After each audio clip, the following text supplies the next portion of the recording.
तो as education जो consultant, आप स्टूडेंट को किस तरीके से प्रिपेयर करते हो? उनकी फैमिलीज को किस तरीके से यहाँ पर प्रिपेयर करते हो? हुँ। ज़्यादातर स्टूडेंट्स के पेरेंट्स को हम लोग इन्फॉर्म करते हैं प्री जी। डिपार्चर जब भी हमारा हाँ। ओरिएंटेशन होता है, जी। या स्टूडेंट्स का जब भी फ्लाइट टिकट रहता है उसके 1-2 महीने पहले से ही हम लोग उसको मेंटर करना शुरू कर देते ओह! हैं। सबसे पहले हम पेरेंट्स को ये समझाते हैं कि हुँ, अगर स्टूडेंट हुँ, यहाँ से डिफरेंट कल्चर में जा रहा है, ठीक हुँ, है? तो क्या-क्या ध्यान में देना पड़ेगा आप लोग को?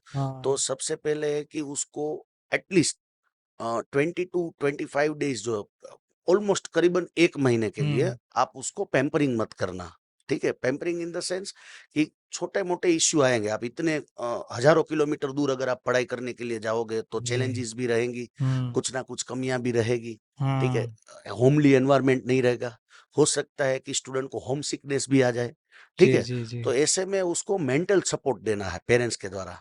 कि सब हुँ, ठीक हो जाएगा, सब ठीक हो जाएगा, कोई दिक्कत नहीं है, ये हो जाएगा। हुँ, तो उतने में क्या है कि स्टूडेंट का एक ग्रुप बन जाता है, हाँ, ठीक है? उसके सपोर्ट में बहुत सारे जो सीनियर स्टूडेंट्स हैं वो आ जाते हैं, वो पूरा जो एनवायरनमेंट है वो देख लेते हैं, वो यूज़्ड टू हो जाते हैं, जी, जी, ठीक है? जी, तो हम पेरेंट्स को ऑलवेज़ कहते हैं कि एटलीस्ट एक 1 मंथ, ठीक है? अगर हाँ, स्टूडेंट जो है वो मतलब रो रहा है, हाँ, हाँ, स्टूडेंट डिमांड कर रहा है कि मुझे इंडिया वापिस आ हुँ, हुँ, जाना है, घर पे वापिस आ जाना है, तो उसको एटलीस्ट समहाउ उसको 1 महीने तक उसको सस्टेन जी, करने दो, जी, ठीक जी, है?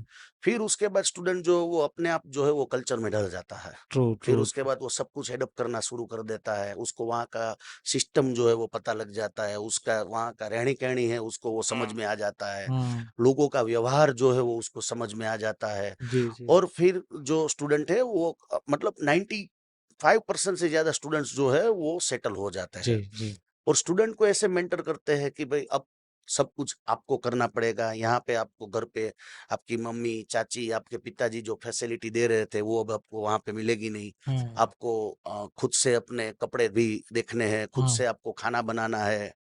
हुँ, आपको आपके पास इतना बजट नहीं रहेगा कि आप पॉकेट मनी में से हर हर रोज़ रेस्टोरेंट का खाना खाने जा पाओ। जी, अगर हर रोज़ रेस्टोरेंट का खाना खाओगे तो हेल्थ के लिए भी अच्छा नहीं है। जी, जी, आपका काम आपको खुद को करना पड़ेगा। हुँ, क्या-क्या पढ़ाई में चैलेंजेस रहेगी, किस हुँ, हिसाब से असाइनमेंट और प्रोजेक्ट को सबमिट करना है, तो उसको हम लोग धीरे-धीरे, धीरे-धीरे उसको जब तक वो फ्लाई करता है ना, तब तक उसको एटलीस्ट उसको जितना इन्फॉर्मेशन का रिक्वायरमेंट रहता है ना, वो हुँ, हम ऑलरेडी उसके में इनपुट कर देते हैं उसके माइंड वाह! में। वाह! ये बहुत इम्पोर्टेंट है क्योंकि अचानक वो हुँ, शॉक लग सकता है, कल्चर चेंज होता है तो। और अगर कोई बंदा, कोई ऐसा स्टूडेंट है, for x y z reason उसको बीच में छोड़ना पड़ता है, hmm, hmm, for any any hypothetical yes. Example हम लोग कंसीडर करें, कोई भी रीज़न है। तो ऐसे सिनेरियो में क्या रहता है, उसको फिर से अगर रिकनेक्ट करना है, फिर से रीजॉइन करना है, तो यूनिवर्सिटी उसे अप्रूव करती है, क्या रहता है वहाँ पर?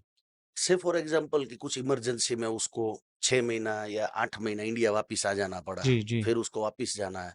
तो फॉरेन यूनिवर्सिटीज़ के अंदर ज़्यादातर यूनिवर्सिटीज़ के अंदर क्रेडिट सिस्टम होता है। हुँ, से फॉर एग्जांपल कि आपने 1.5 इयर्स का कोर्स ड्यूरेशन जो है वो कंप्लीट किया, हुँ, तो उसके एक आप सर्टेन क्रेडिट तो आपको मिल ही जाते हैं, जी, ठीक है?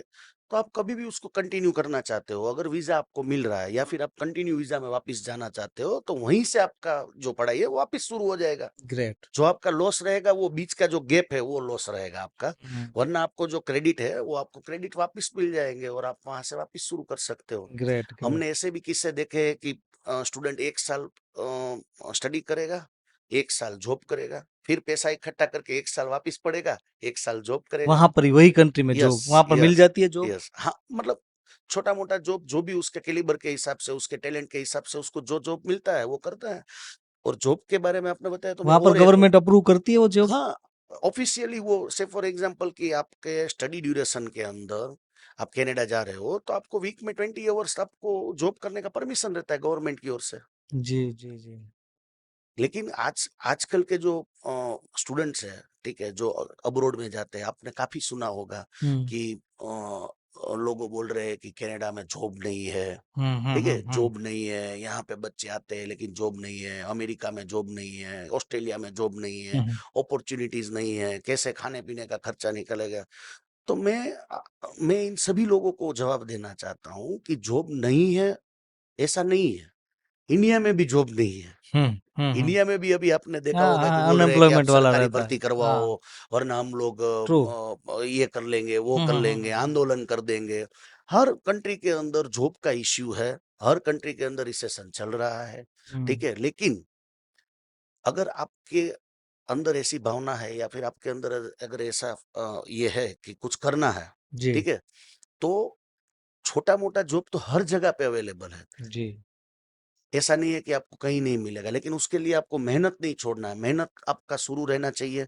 अगर आपको जॉब नहीं मिल रहा है, सफलता नहीं मिल रही है जॉब हम्म। प्राप्त करने में, तो आप नई-नई बाउंड्रीज़, अपॉर्च्युनिटीज़ को ओपन करो। आप कंटिन्यू कंटिन्यूज़ है ना, आप उसका प्रयत्न है वो शुरू रखिए, आपको जॉब मिलेगा। और कोई भी जॉब मिले वो छोटा नहीं होता है, हम्म। एक्सपीरियंस बहुत ज़रूरी होता है जीवन में। और कई बार हमने देखा है धवल भाई कि जो लोग वहाँ पर जाते हैं उनकी फैमिलीज अपर मिडिल क्लास की जनरली रहती है, हुँ। और यहाँ पर वो अच्छे से मौज में रहते हैं, पूरा